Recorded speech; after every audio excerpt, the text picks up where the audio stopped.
Yo le invito a que abra la carta del apóstol Pablo a los Romanos en el capítulo 10. Carta del apóstol Pablo a los Romanos, capítulo 10. Y vamos a estar leyendo a partir del versículo 1 hasta el versículo 13. Esa es la sección que nos corresponde en esta mañana. Romanos, capítulo 10, versículo 1 al 13. Leo para ustedes la infalible y todo suficiente palabra de Dios. Hermanos, ciertamente el anhelo de mi corazón y mi oración a Dios por Israel es para salvación.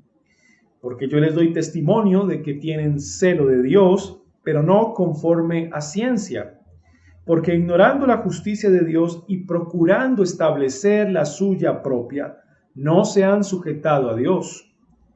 Porque el fin de la ley es Cristo para justicia a todo aquel que cree.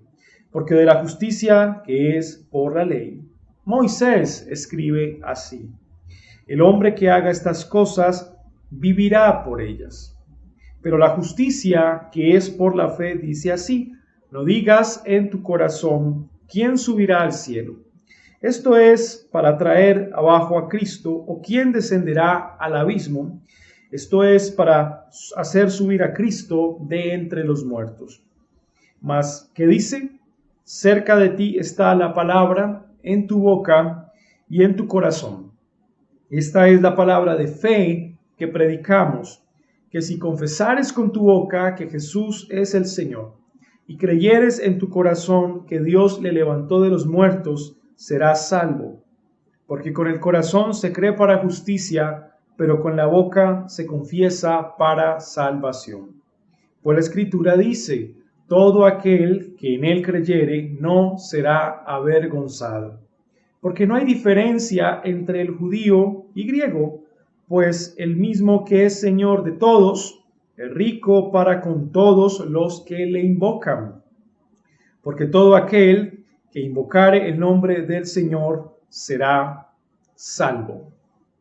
Deseo introducir la predicación de esta mañana con las palabras del predicador inglés Charles Spurgeon sobre el significado de la salvación. Él dice: la palabra salvación contiene en sí la liberación de la culpa de nuestros pecados pasados, la absolución de nuestra criminalidad y la exoneración de toda culpabilidad para ser aceptados ante el grandioso juez. Sin lugar a dudas, no hay tema que más llame vuestra atención que la salvación.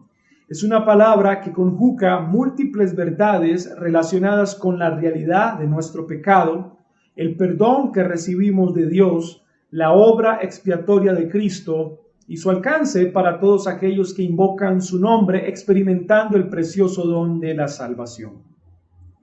El apóstol Pablo introduce nuestra sección expresando el anhelo profundo de su corazón, su oración por la salvación de Israel. Su oración por la salvación de Israel.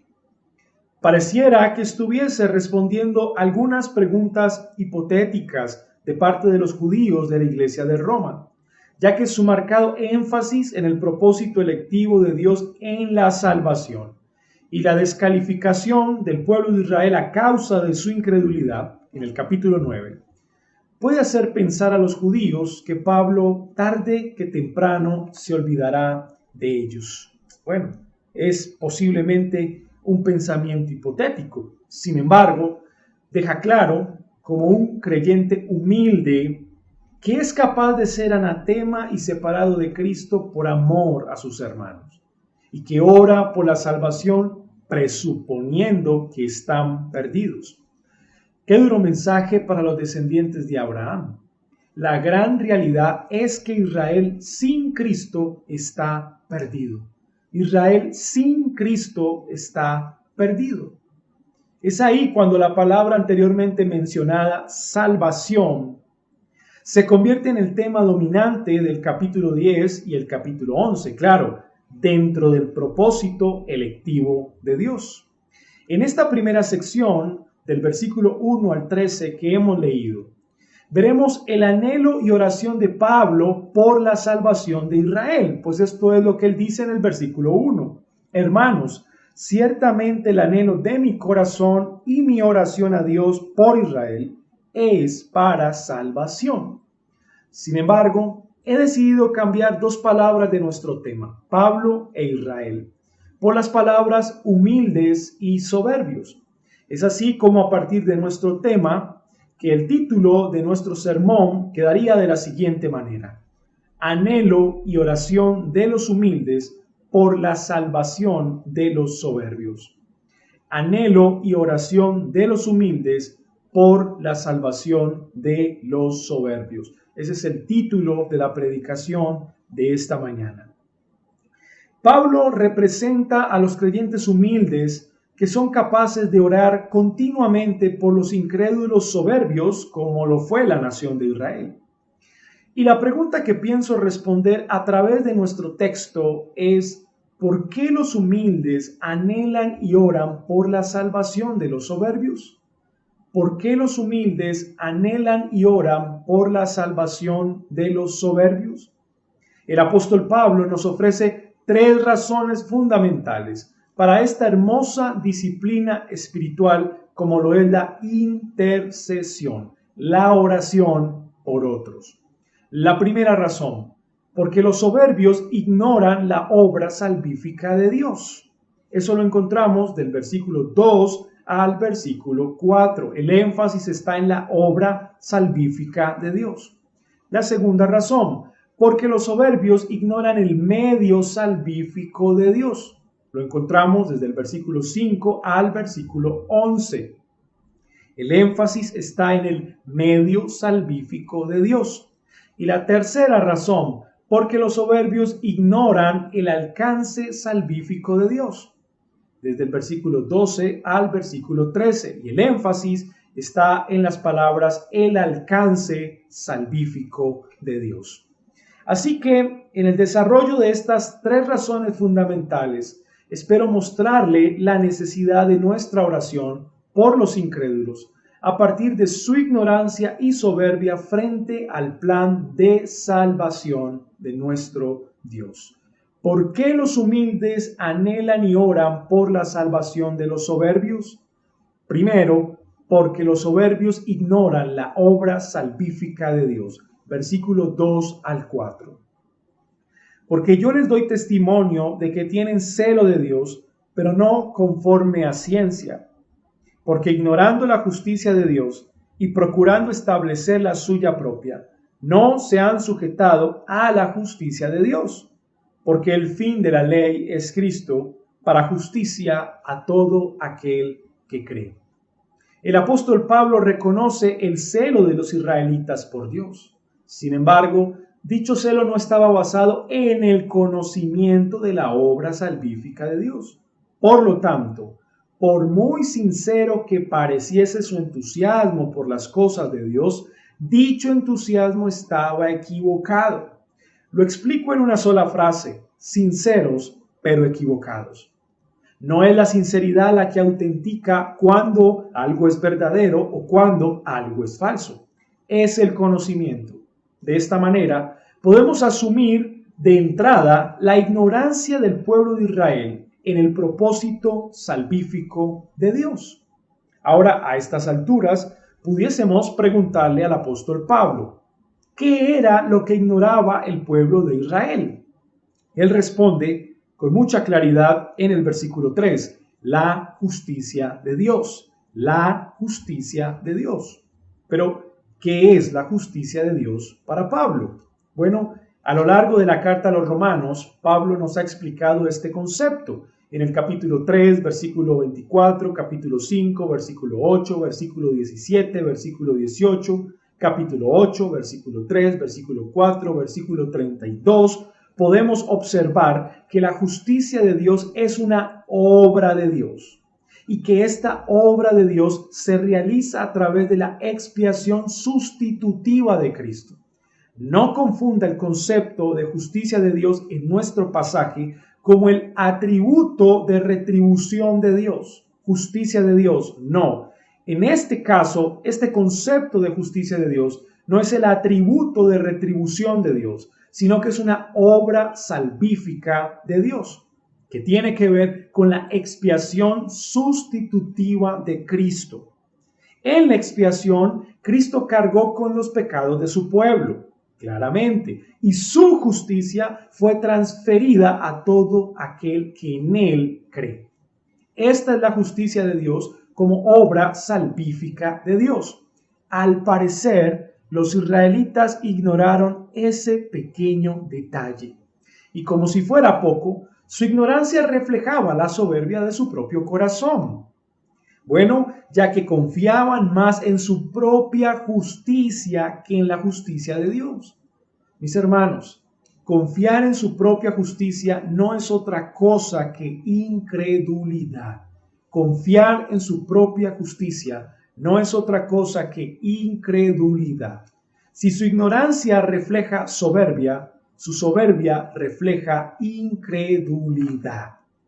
La meta de la ley no era mostrar la capacidad del hombre, sino la capacidad de Cristo al obedecerla perfectamente. Y así, crear la necesidad de que todo Israel, a través de la fe, pudiese confiar de todo corazón en la obra redentora de Cristo.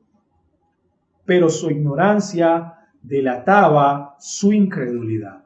Oseas capítulo 4, versículo 6 nos dice: mi pueblo fue destruido porque le faltó conocimiento.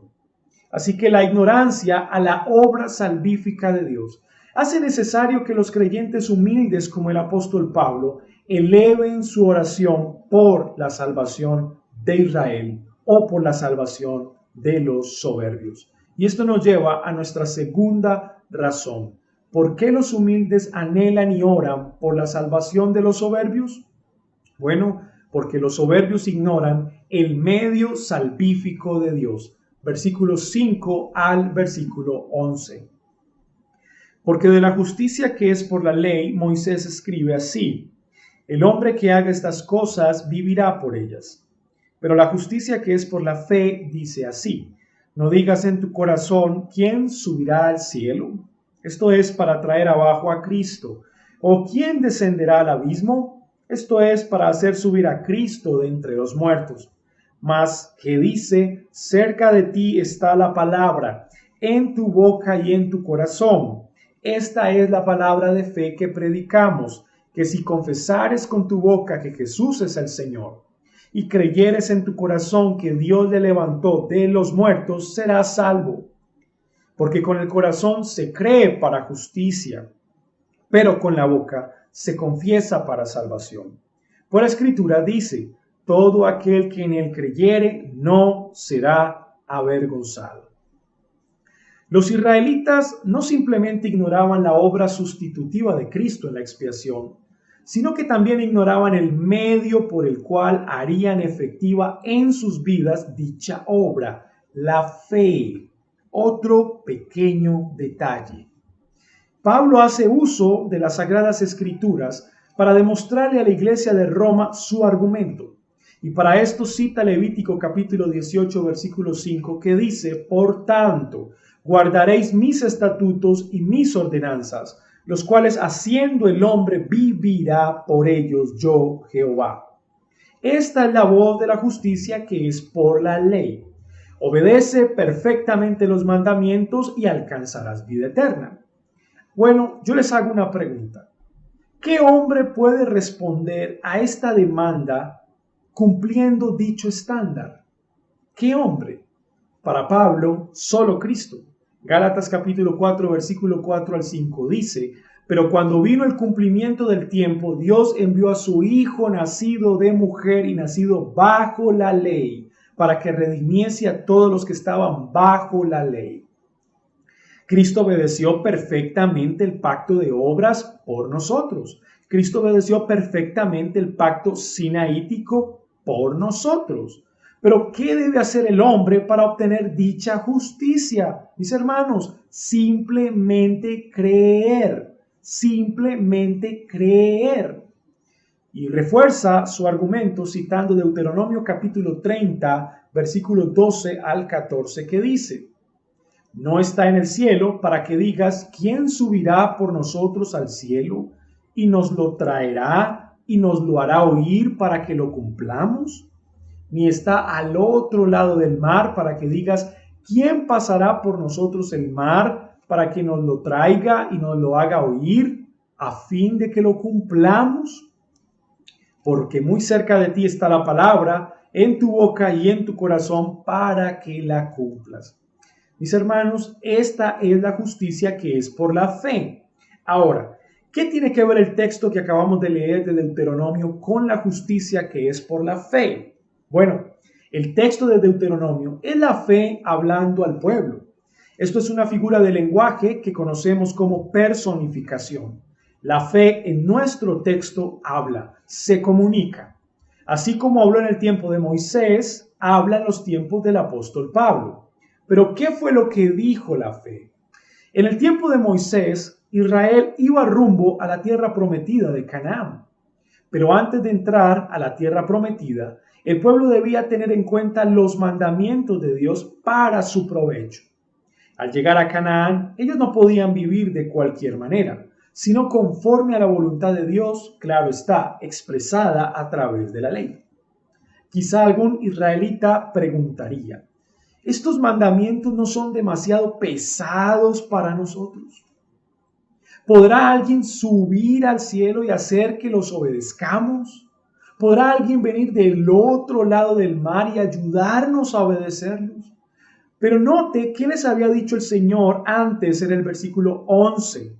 Porque este mandamiento que yo te ordeno hoy no es demasiado difícil para ti ni está lejos.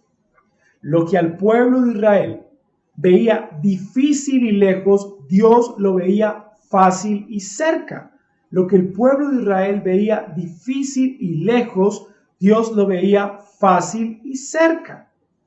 ¿Qué es lo que hace fácil y cerca lo que es difícil y lejos de cumplir como la ley de Dios? Mis hermanos, la fe.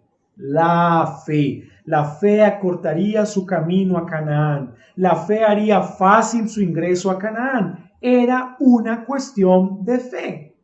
Pero por su incredulidad y por su soberbia, el camino se hacía cada vez más lejos y su ingreso cada vez más difícil. Aterricemos un poco esta idea. Lo que Dios le dijo al pueblo era que su entrada a Canaán no dependía de su propia justicia, sino de la justicia de Dios por la fe. Sin lugar a dudas, Canaán es un tipo de la salvación y el medio para entrar a Canaán es el mismo medio por el cual los hombres son salvos, la fe. Tanto en el Antiguo Testamento como en el Nuevo Testamento, el medio de salvación sigue siendo el mismo, la fe. Al parecer, el pueblo de Israel ignoró ese pequeño detalle. Pablo le explica a la iglesia de Roma que es un acto de suprema soberbia hacer las mismas preguntas que los israelitas hicieron camino a la tierra prometida. ¿Quién subirá al cielo? ¿Quién cruzará el mar y nos ayudará a obedecer? Y es una pregunta insolente y soberbia, porque Cristo con su muerte y resurrección hace cerca lo que estaba lejos y hace fácil lo que es difícil. En otras palabras, Cristo hace posible lo imposible, la salvación. Cristo hace posible lo imposible, la salvación. Pero que quede claro, por medio de la fe, por medio de la fe. Es así como Pablo lo dice en Efesios capítulo 2, versículo 8, porque por gracia sois salvos por medio de la fe, y esto no de vosotros, pues es don de Dios. O como el mismo Jesús lo dice en Mateo capítulo 11, versículo 28, venid a mí, todos los que estéis trabajados y cargados, que yo os haré descansar. Mis amados hermanos, esta justicia, que es por la fe, presenta un vínculo íntimo entre lo que creemos y lo que confesamos. Esta justicia, que es por la fe, presenta un vínculo íntimo entre lo que creemos y lo que confesamos. Primero, se cree con el corazón que es el centro de la existencia del hombre, y luego se confiesa para salvación. Pablo establece una marcada coherencia entre lo que se cree y lo que se confiesa. El objeto en el cual descansa la fe es la persona de Cristo, tanto en su muerte como en su resurrección. Y esta verdad debía ser expresada públicamente frente a cualquier tipo de persona. ¿Sabe usted cuál era el costo de dicha confesión pública en el siglo I? Claro, entendiendo que no era una moda ser cristiano. Ser cristiano en el siglo I era un caso de vida o muerte. Confesar que Jesús es el Señor, el Kyrios, era desafiar el sistema religioso judío y desafiar el sistema político de Roma. Era levantar enemigos por todas partes. Para los judíos, esta confesión era blasfemia. Para los romanos era un acto de insolente traición al imperio, pues solamente César era reconocido como el señor o el Kyrios del imperio, y toda la sociedad romana le debía pleitesía y adoración. Bueno, entendemos que la confesión pública de que Jesús es el Señor en el siglo I era una prueba indubitable de que la persona había creído en Cristo de todo corazón. Aunque para el mundo de dichos tiempos, aquella confesión fuese una total vergüenza. Bueno, Pablo, guiado por el Espíritu Santo, consuela el corazón de los creyentes de Roma y cita Isaías capítulo 28, versículo 16. Pues aunque sean una vergüenza para el mundo, delante de Dios no serán avergonzados. Y el consuelo está relacionado con las convicciones profundas del creyente. Te hago una pregunta. ¿Qué prefieres tú? ¿Ser avergonzado en el día del juicio final delante de Dios, aunque en este mundo fueses una persona respetada y reconocida? ¿O mejor, ser una vergüenza para el mundo porque no te amoldas a la filosofía del mundo y al sistema del pensamiento del mundo, pero delante de Dios justificado, perfeccionado y aceptado? Esta verdad, mis hermanos, es consoladora, porque aunque el mundo se avergüence del cristiano, Cristo no se avergonzará de él. Por el contrario, Cristo se avergüenza del mundo. Ese es el punto. Como lo dice Primera de Juan capítulo 4 versículo 17, en esto se ha perfeccionado el amor en nosotros para que tengamos confianza en el día del juicio.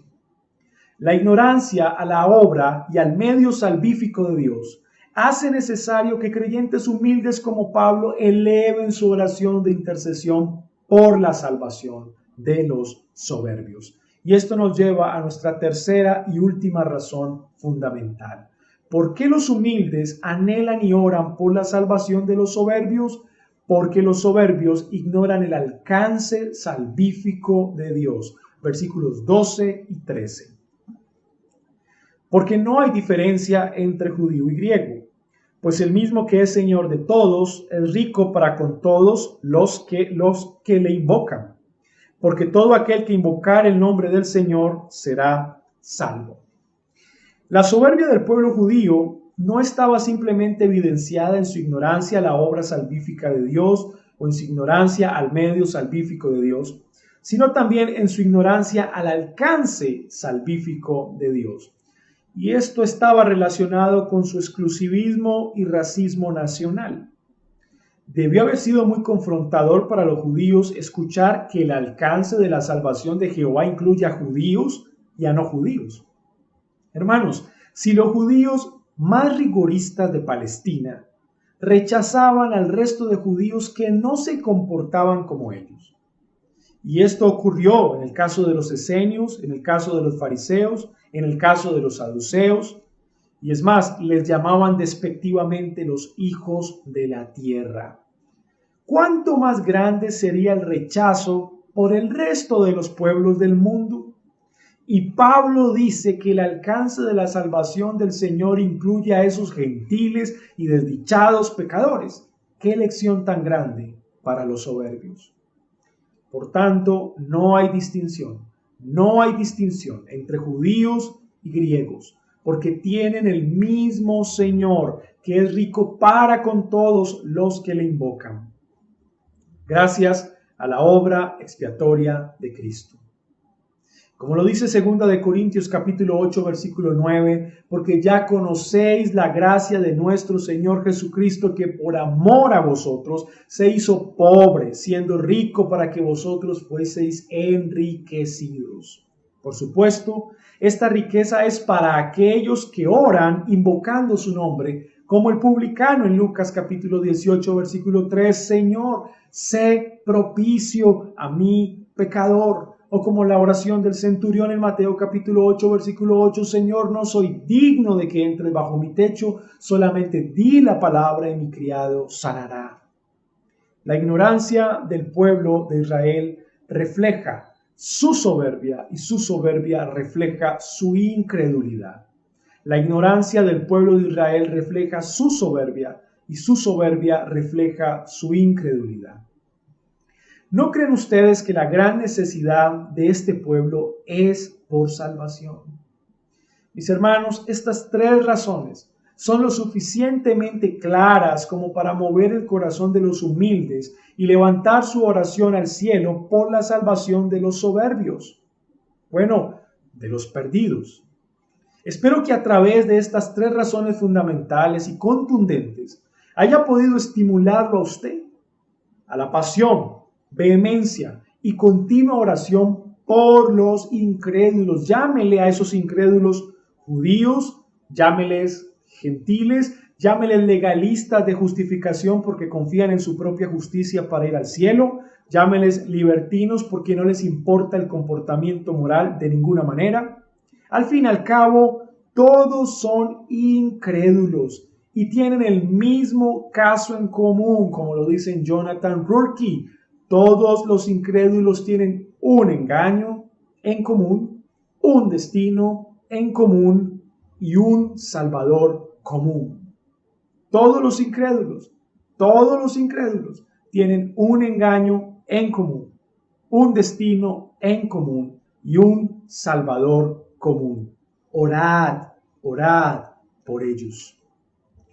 Esta segunda aplicación tiene que ver más con tipo doctrinal. El medio salvífico de Dios es la fe, pero la fe no está puesta en la fe, lo cual se conoce como fideísmo. Recuerden que el objeto de nuestra fe es la persona de Cristo en su muerte, resurrección, ascensión y en la promesa de su segunda venida. El fideísmo cobró fuerza nuevamente después del año 60 en los movimientos evangélicos de la superfe y de milagros. Aunque muchas de estas personas sean sinceras en su fe, están equivocados. Roguemos los unos a los otros para que nuestra fe en Cristo no falte, ya que nuestra fe no es ciega, es una fe razonable. Y quiero dirigirme a los niños que me están escuchando. Amados niños, el medio salvífico de Dios es la fe. Por tanto, ustedes también deben creer en Él. Y recuerden que es el objeto de nuestra fe, es una persona, es Jesucristo. Ustedes deben poner su fe en la persona de Jesucristo, del Cristo de las Escrituras. No importa la edad que tú tengas, amado niño, tú también necesitas ser salvado del pecado y de la ira de Dios. Claro, presuponemos que estás en una condición pecaminosa y necesitas acercarte a Jesús. Ven a Jesús, amado niño, creyendo de todo corazón y confesando con tu boca que Él es tu Señor y Él es tu Salvador. Aprovecha este día de salvación para ti. Y quiero decirles a las personas que me escuchan que no han depositado su confianza en Jesús. Claro, la soberbia de su corazón les delata, porque no se acercan humildemente y piden perdón confesando sus pecados. Les quiero dar una noticia. Su entrada al reino de los cielos es imposible, a no ser que vengas de todo corazón a Cristo, creyendo en Él y confesando tus pecados. Clama a Dios para que te dé el don del arrepentimiento y de la fe y puedas juntamente con Cristo entrar al reino de los cielos. Quiero decirle algo a las personas que un día hicieron una oración de fe, o también conocida como oración del pecador, y creen que por esa oración su nombre está inscrito en el libro de la vida. Yo le quiero hacer esta invitación, amado hermano o amigo, a que evalúe su conversión y examine si usted es un verdadero cristiano, porque muchos sinceros andan por el mundo, pero tristemente equivocados. Amados hermanos, ¿y qué de la iglesia en relación al futuro? Bueno, los creyentes humildes en este mundo serán avergonzados continuamente, pero nunca deja de orar por los perdidos, ni compartirles el evangelio, porque sabes que eres un limosnero diciéndole a otro limosnero dónde conseguir pan.